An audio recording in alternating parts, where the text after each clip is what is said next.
Hello, हाय, नमस्कार सगळ्यांना.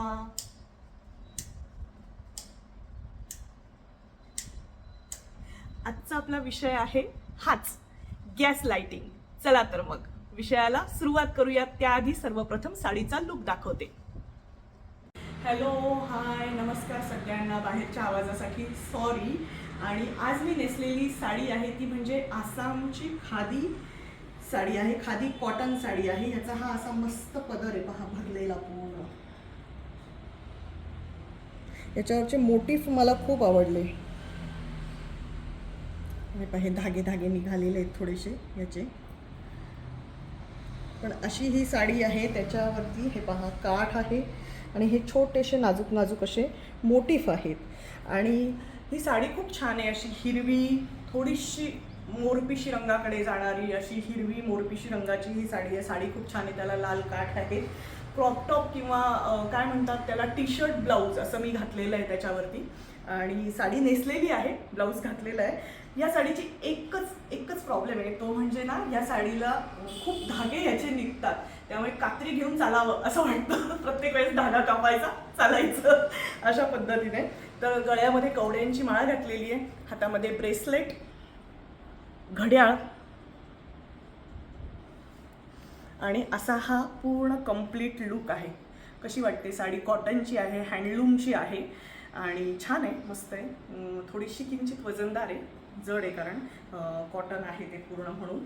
आणि असा सगळा लुक आहे, सगळं रेशीम काम आहे ह्याच्यावरचं. या साडीची लिंक मला देता येणार नाही बरं का, कारण याची माझ्याकडे लिंक नाही आहे.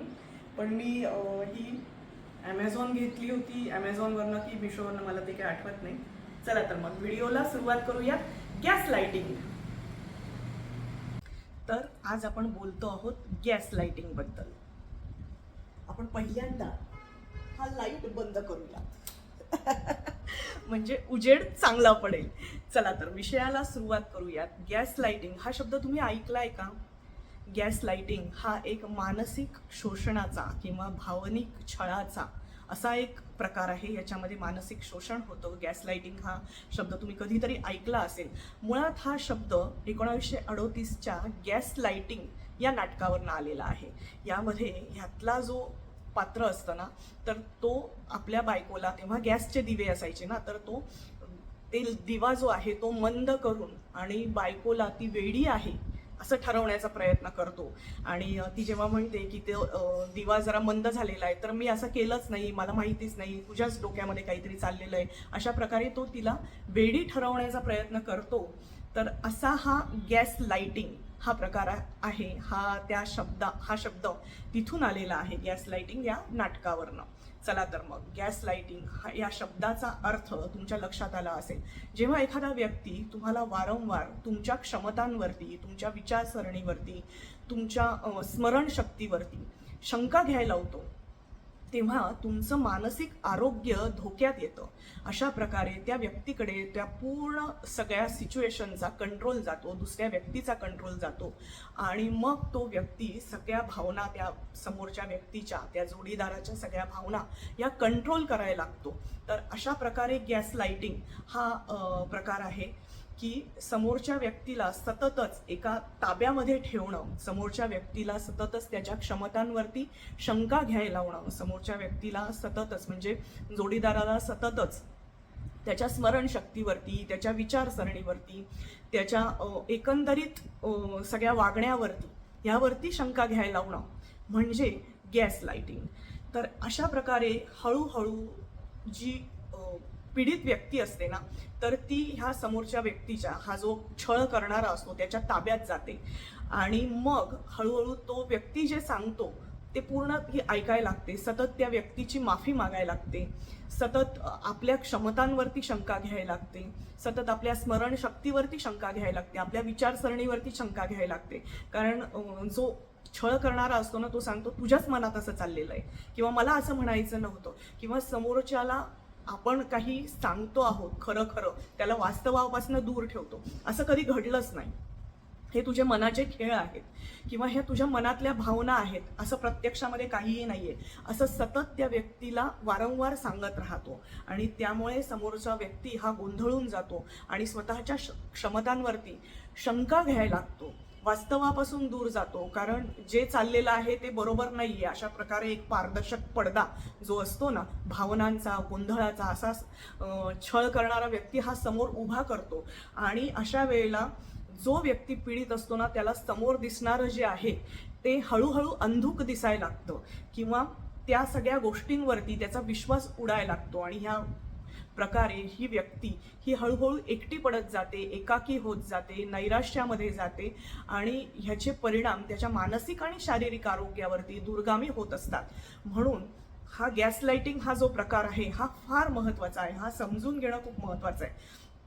जनरली एखाद्या व्यक्ती तुमच्याकडे सतत दुर्लक्ष करत असेल किंवा एखाद्या व्यक्ती त्याच्या चुका ज्या आहेत त्या तुम्हाला म्हणजे तुम्ही त्या नजरेस आणून दिल्यावरती सुद्धा त्या चुका मान्य करत नसेल किंवा माझं काहीच चुकलेलं नाही समोरच्यावरती पूर्णपणे खापर फोडत असेल किंवा समोरच्याला सतत तुझं कसं चुकतं आहे किंवा तुला काहीच कसं आठवत नाहीये, तुझं कसं दुर्लक्ष होतंय, असं सतत गोंधळामध्ये टाकत असेल तर अशा वेळेला पीडित व्यक्तीचं किंवा ज्याच्यावरती हा मानसिक छळ होतो आहे, ज्याच्यावरती हे गॅसलाइटिंग होतं आहे, तर त्याचं मानसिक आणि भावनिक आरोग्य जे आहे ना ते धोक्यामध्ये येतं. तर असा हा गॅसलाइटिंग जो प्रकार आहे हा अतिशय धोकादायक आहे.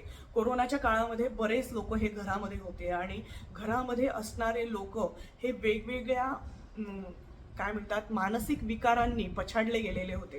कारण समोर जे लोक बाहेर असायचे, कामासाठी जे लोक बाहेर असायचे ते हळूहळू घरामध्ये राहिले आणि मग घरामध्ये राहिल्यावरती माणसाचं मुळातच रूप एक असं असतंच ना, एक वाईल्ड एक असतेच, साईड असतेच. तर अशा वेळेला ते जे गॅसलाइटिंगचे प्रकार होत होते म्हणजे त्यातलं दोनपैकी जोडीदारांपैकी एक जण थोडासा कमकुवत असतो आणि एक जण बऱ्यापैकी स्ट्रॉंग असतो आणि जो स्ट्रॉंग असतो त्याला माहिती असतं की समोरचा कमकुवत आहे आणि अशा वेळेला त्याच्यावरती गॅसलाइटिंग करण्यात येतं. म्हणजे त्याच्याकडे वारंवार दुर्लक्ष केलं जातं, तो जो सांगतो आहे त्याच्याकडे दुर्लक्ष केलं जातं, तो जे सांगतो आहे त्याचं म्हणणं मान्य नाही केलं जात, त्याला वास्तवापासून दूर ठेवलं जातं, त्याच्या विचारसरणीवरती शंका घेतली जाते, त्याच्या आठवणीवरती, त्याच्या स्मरणशक्तीवरती शंका घेतली जाते. म्हणजे उदाहरणार्थ लाईट चालू राहिलेला असेल तर नाही, लाईट चालून मी ठेवलेलाच नव्हता, माझं काहीच दोष नाही. स्वतःचा दोष हा नेहमी स्वतःच्या दोषांचं खापर हे दुसऱ्यावरती फोडलं जातं. तर असा हा गॅसलाइटिंगचा प्रकार असतो. तर जेव्हा गॅसलाइटिंग होत असतं ना तेव्हा हळूहळू जेव्हा त्या व्यक्तीला असं लक्षात यायला लागतं तेव्हा त्या व्यक्तीने सर्वप्रथम हे जे मी तुम्हाला दाखवलं तर स्वतःच्या क्षमतांवरती शंका घेणं बंद केलं पाहिजे आणि असा जो दिवा असतो ना, जो समोरच्याने लावलेला दिवा आहे तो बंद केला पाहिजे आणि स्वतःच्या मनातला जो दिवा आहे त्याला हवा दिली पाहिजे.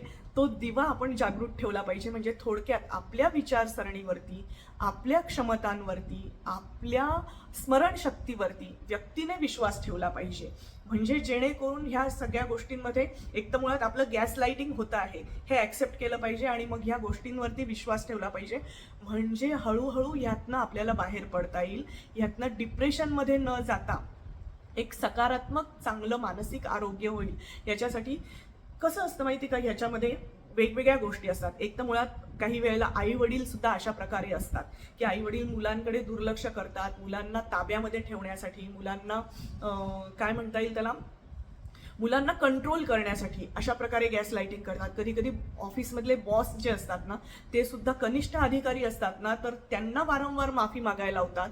त्यांची बॉसची कधी कधी चूक असते, वेळेवरती कधी कधी कामं झालेले नसतात, काही काही गोष्टी राहून गेलेल्या असतात. तेव्हा अशा वेळेला आपल्या चुकांचं खापर हे कनिष्ठ जे कर्मचारी असतात त्यांच्या माथी मारण्याचं काम केलं जातं. अशा प्रकारे वेगवेगळ्या प्रकारचं गॅसलाइटिंग होत असतं. तेव्हा मुळातच आपलं गॅसलाइटिंग होतं आहे हे त्या व्यक्तीच्या लक्षात आलं पाहिजे.